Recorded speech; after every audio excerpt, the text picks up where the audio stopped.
What's up, guys? We are back with a Mythic Legions Siege Bjorngar review, and we're kicking off this smaller wave with a look at one of the bigger figures. We're taking a look at our first Ogre figure, and we're taking a look at Kkurzog. So this is the Orc-style Ogre figure.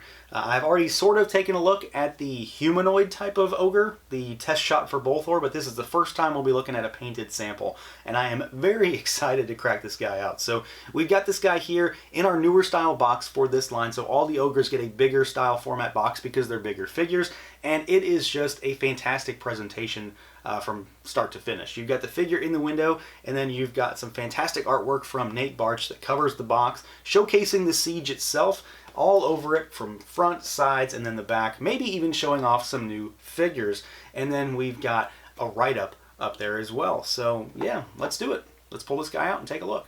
And here he is out of the package, our Kkurzog Ogre Scale Mythic Legions Siege at Bjorngar figure. So these are, well, they're big boys. They are hefty, they are tall, they are solidly built. A lot of plastic going on here. And I have already looked at one of these, sort of. Well, I looked at the test shot for Bolthor the Tower, and it's essentially the same kind of thing. So there's not really any surprises here.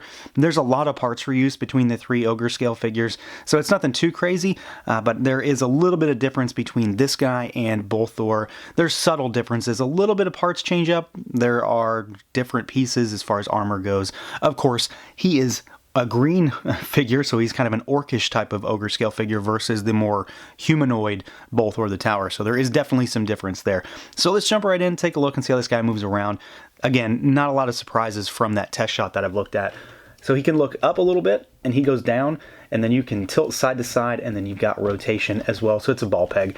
There is, and I should mention this now, there is a little note in the package for these guys to make sure that you heat them up before you move them, and I would urge you to do that because I definitely needed to do that on this figure, well, on all of them, honestly, and just to make sure that you do not cause irreparable damage to your figure. It pretty much tells you point blank, don't break your toys, just take the extra few minutes and heat them up. So word to the wise there, just do it. So you've got arms that can go out at the shoulder, and you can hear that kind of ratchet in there. They are still really stiff even after heating them up, but I don't feel like I'm going to have any issues with them. You can rotate at the shoulder. There is a single hinge rotating elbow, so pretty par for the course with Mythic Legions. You've got a hinge and rotation at the wrist. You've got a big, massive ball peg at the waist, so he goes forward, he goes backward, bobble side to side, and then rotation.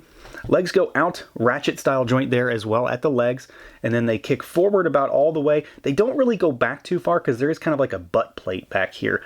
And then you've got a single rotating knee for the middle of the leg there. And then you've got rotation at the ankle, full rotation. You've also got rocker, and you've got hinges down there as well. All of the joints are pretty stiff, but after heating them, it's more of a solid stiffness. It's not, again, like I'm going to break them. They are just moving in such a way that when you put them in place, they're just going to stay that way. I haven't had any issues with stability or anything like that.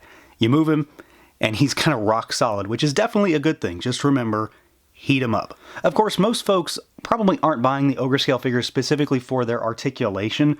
We're buying them because they're big. They're really large scale figures. They are a more premium format type of figure. You know, they're not 6 scale or anything like that, but they are a presence on your shelf. And if you're familiar with Mythic Legions, you know what you're getting into when it comes to the quality level. So you're getting a fantastic, highly detailed sculpt with some great adornments as far as like the armor pieces and stuff like that goes. And then you're getting a tremendous paint job.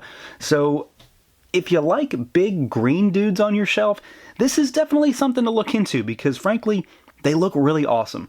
I was pretty much blown away by my test shot, which had 0 paint on it, and I saw these guys at PowerCon, so I got to take a look at least 1 or 2 of them. I can't remember which now, but I was really excited by that glimpse there. But having these in hand is a real experience. They are, again, really solidly built. They are very heavy, just like I mentioned with the joints feeling like they're not really going to move. There is a lot of weight here. They're like a rock, really. So there is a tremendous amount of plastic going on with these particular figures, and I think they look really fantastic. There is, again, a lot of parts reused between the 3 Ogre scale figures.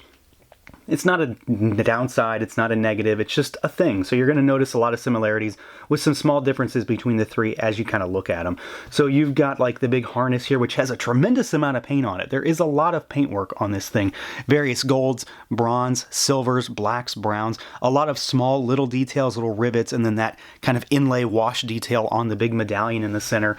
This guy can be popped off. You can pull the kind of the peg out on the back, and you can have him be harnessless if you want it to be that way. So you can kind of differentiate him if you have a bunch of these.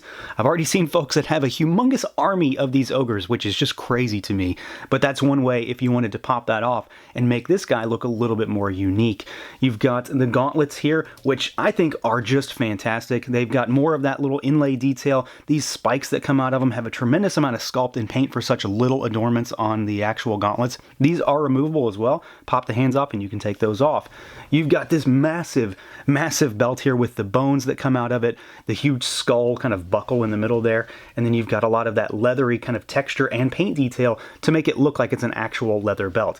This guy does, well, they all have soft goods on here. He's got the kind of weird fur type of piece, and this might be the one area of the figure as far as aesthetics go that I'm not really a big fan. I just don't like this kind of belt. I like it, but I don't like it in practice, if that makes sense. I think it's kind of haphazard, and honestly, it sheds really bad. I've got so many little hairs all over my table right now that it's really driving me nuts. One of the other figures, the Legion Builder, has the type of fur that I prefer. The fur that I prefer, yeah. And it's just more of a personal preference thing. Your mileage may vary on that. Some folks really like this stuff, but I just don't like the way that it sheds. It looks fine, I don't care for it in practice. Otherwise, though, I think it looks good, and then all of it can be removed, so you can pop them apart at the waist, take the belt off, take the fur off if you want. I might do that.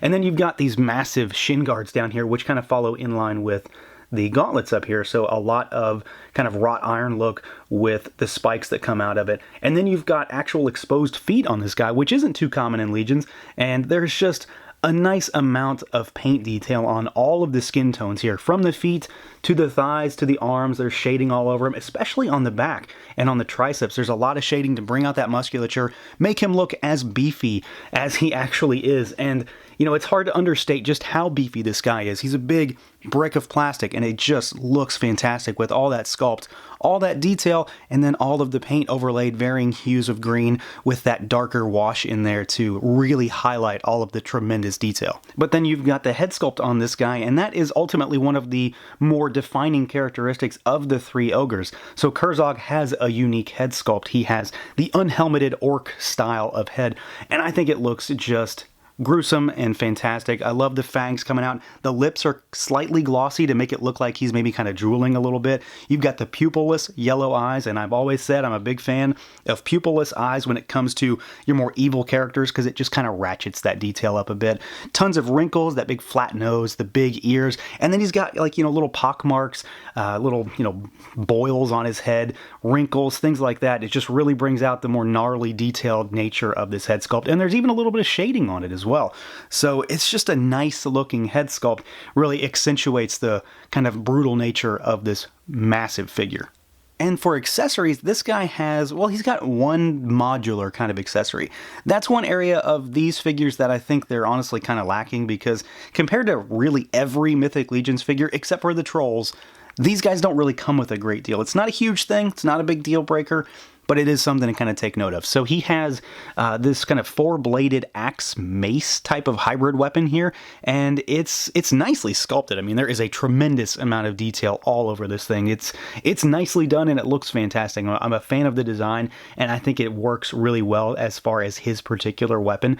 One area of concern is that the hands on this guy are so tight. It's really hard at times to get the weapon in. I feel like you're going to maybe run into some paint rub issues, so you might want to try heating up the hands when you get the weapon going for the first time, maybe, just to make sure that you don't really cause any sort of paint issues on that.